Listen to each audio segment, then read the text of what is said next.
suffering of the cross, he freed us from unending death, and by rising from the dead, he gave us eternal life. And so with holy choirs of angels in heaven, we proclaim your glory and join in their unending hymn of praise.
On the night he was betrayed, he took bread, gave you thanks, and praise. He broke the bread, gave it to his disciples, and said, "Take this, all of you, and eat it. This is my body, which will be given up for you."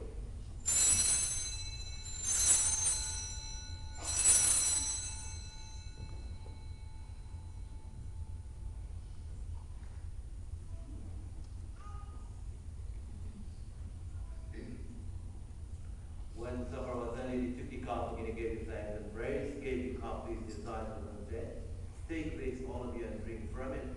This is the cup of my blood, the blood of the new and everlasting covenant. It will be shed for you and for all, so that sins may be forgiven. Do this in memory